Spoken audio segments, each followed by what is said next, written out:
Bonjour à tous et bienvenue sur ma chaîne YouTube, j'espère que vous allez bien. Je suis ravie de vous retrouver pour un nouveau tutoriel. Alors, laissez-vous guider tout au long de ce tutoriel.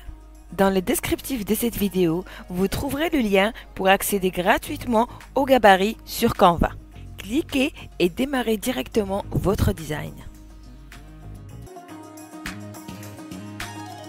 Pour l'utiliser, c'est très simple. Vous téléchargez n'importe quelle image, donc de préférence une image qui soit de bonne qualité pour que le résultat aussi soit de bonne qualité. Donc pour télécharger des images, c'est très simple. Moi, j'ai déjà des images à disposition. Donc voilà les images dont j'ai besoin. Elles sont là. Tout ce que je peux faire, c'est que je peux cliquer dessus. Je peux même, par exemple, si je veux prendre toutes ces images-là, je vais prendre peut-être ces trois-là. Je vais sélectionner chaque image. Donc je fais Shift. Voilà, ça me prend les trois. Il suffit de les tirer et de les glisser. Et voilà, déposez vos fichiers. Hop. Il y en a une qui n'est pas bonne, mais c'est pas grave. J'ai quand même téléchargé toutes ces images-là.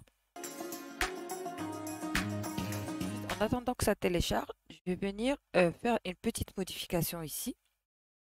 Donc, c'est pas groupé. Donc, je clique sur mon modèle, je clique sur position et je vais à calque. Il faudrait que tout ce qui a cette forme-là soit en avant. On le remettra en arrière par la suite, mais il faut qu'il soit en avant pour qu'on puisse appliquer l'image dessus.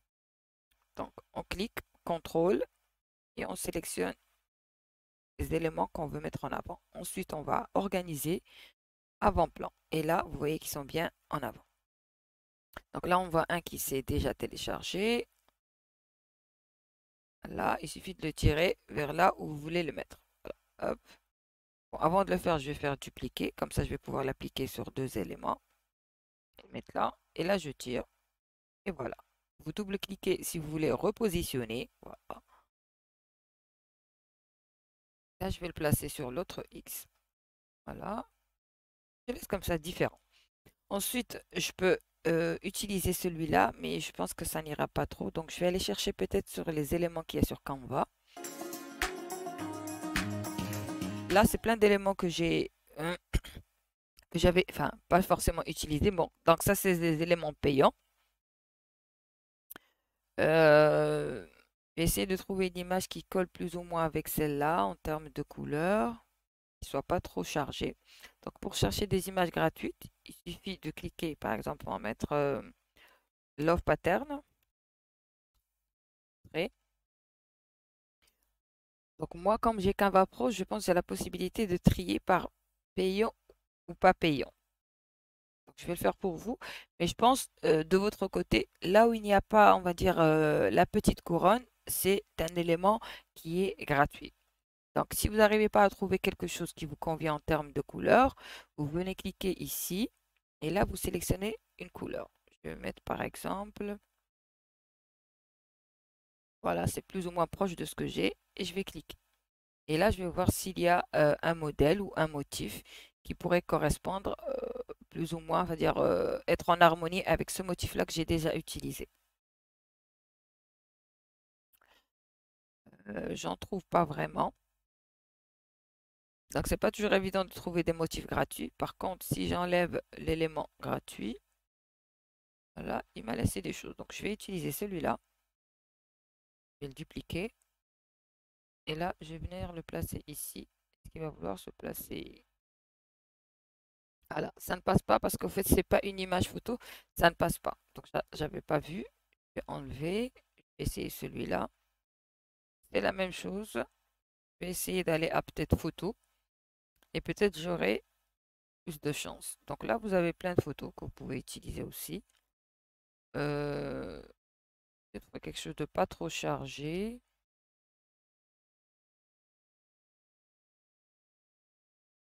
Puis de scroller, scroller. Peut-être celui-là, c'est chargé quand même, mais ouais, c'est assez chargé. Mais là, j'en ai un peu pas. Là, ce que je vais faire, je vais peut-être éclaircir, choisir quelque chose qui a un peu plus de fond clair. Là, ça peut le faire, a priori. Je pourrais peut-être trouver quelque chose d'un peu plus léger, on va dire. Sinon, je peux retourner à illustration. Ça ne veut pas dire que je ne vais pas en trouver dans les illustrations. Donc, je continue de scroller. C'est là, peut-être. Non plus. Parce que là, il y a cette patin, c'est-à-dire que je peux changer la couleur du cœur et la couleur du fond. Ne décourage pas, il va forcément va trouver quelque chose. Celle-là me paraît viable. On va dire, on va utiliser celle-là pour pas perdre trop de temps. Une fois que vous aurez trouvé, on va dire, le motif ou l'écriture ou la pattern qui vous convient, là, j'aime pas. Bon, je vais garder l'autre. Voilà, c'est fini. On va dire que là, on a fini. Il suffit à ce moment-là d'aller cliquer sur position. Et là, vous venez sélectionner tous ces éléments-là. Donc, en utilisant la touche contrôle. Cliquez sur organiser, arrière-plan. Après, si vous voulez modifier la couleur de ces éléments-là, c'est tout à fait possible. Donc, toujours, on va vers position pour identifier l'élément, pour ne pas se tromper. Par exemple, cet élément-là, je peux modifier la couleur de ce corps-là, et c'est ce que je veux faire. Je clique dessus, je choisis ma palette, et je peux aller prendre une des couleurs qui sont dans ma palette, dans mon motif, pardon.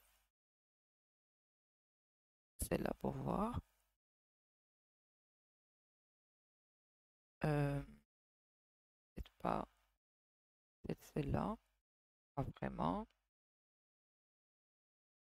Peut-être essayer quelque chose qui est ici. Pas du tout. Là.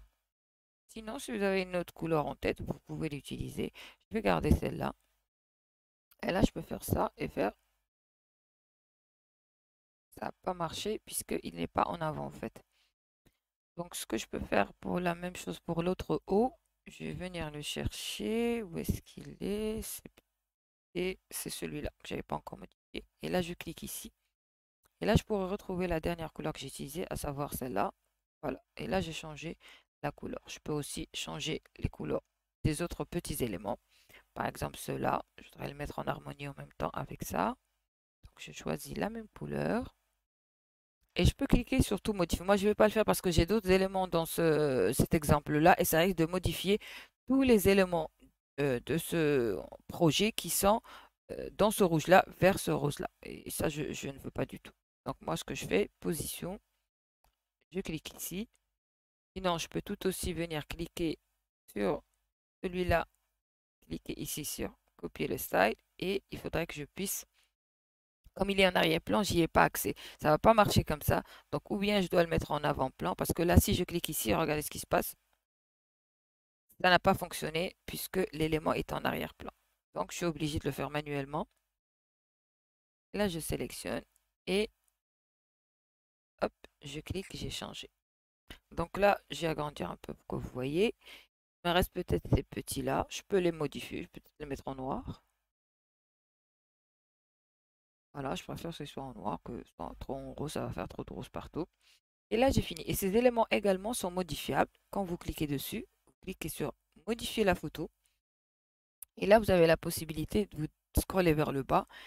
Vous cliquez sur cette flèche et ça vous donne cet élément qui est super sympa, bichromie. Et là, vous pouvez sélectionner une couleur déjà qui est existante. Par exemple, voilà, on ne voit pas trop comme le modèle est assez petit. Si vous sélectionnez ce modèle-là, vous pouvez venir ici, modifier sa couleur. Donc, je vais prendre la petite pipette et je vais prendre cette couleur-là. Je sélectionne le code. Ça s'appelle un Xcode. CTRL-C. Là, ça m'a sorti carrément de mon élément. Je vais repartir, c'est pas grave. Et là, CTRL-V et hop. Et là, j'ai modifié. Donc, pour le cas présent, comme tous ces éléments sont en avant, c'est très simple. Je clique dessus. Je prends cette petite brosse, on va dire. Et là, comme par magie, ça me sélectionne tout. Et là, j'ai pu modifier cet élément avec ces couleurs. Alors, moi, je pense que ce serait mieux de le laisser en noir. Donc, je peux revenir en arrière. Je reviens en arrière. Hein. Je reviens en arrière. Je reviens encore en arrière. encore une fois. Sinon, si j'ai pas envie de m'embêter, je fais ça, et hop, je fais ça, voilà. Et là, en fait, j'ai fini de mon design. Tout ce qui me reste à faire. Donc, si vous n'avez pas Canva Pro et vous sélectionnez des images ici, on va dire dans la bibliothèque de Canva qui ont cette petite couronne, vous ne pourrez pas, enfin, vous ne pourrez pas le télécharger gratuitement. On va vous demander de payer. Par contre, si vous utilisez des éléments ou des images, des motifs qui sont à vous, vous pourrez le télécharger facilement. Donc, à ce moment-là, il suffit de supprimer tous ces éléments-là dont vous n'avez pas besoin. Sauf si vous voulez le garder pour après. Donc, vous pouvez par exemple dupliquer.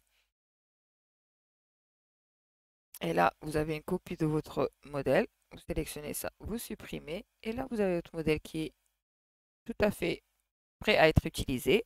On va cliquer sur partager, télécharger. Je ne veux pas toutes les images. Donc, je désélectionne ça et je vais sélectionner cette image-là, l'image 4. Terminé. Je vous l'ai mis en taille 5000 par 5000 pixels pour garder vraiment une bonne qualité d'image. Bien sûr, on garde une bonne qualité d'image si l'image à la base qu'on a utilisée est de bonne qualité. C'est pour ça que je préfère souvent utiliser les images qui sont sur Canva, puisqu'a priori, elles sont de bonne qualité. Donc, au moins avec une résolution de 5000 par 5000 pixels, pardon, je sais que le résultat va être, la résolution va être bonne et je n'ai pas à avoir la petite alerte sur le design space. Donc, je vais télécharger. Et là, j'attends que ça télécharge. Donc, il va se télécharger et il va aller donc, dans ma zone ou dans mon dossier téléchargement. Donc, sauf si vous avez configuré différemment votre ordinateur. Pour ma part, je n'ai pas changé, on va dire, la configuration d'office qu'il y avait sur mon ordinateur. Donc, dès que je télécharge, ça va vers la zone téléchargement. Et pour vérifier, donc je clique ici et là, ça me dit où c'est. Donc, si je clique ici, je vais l'ouvrir automatiquement.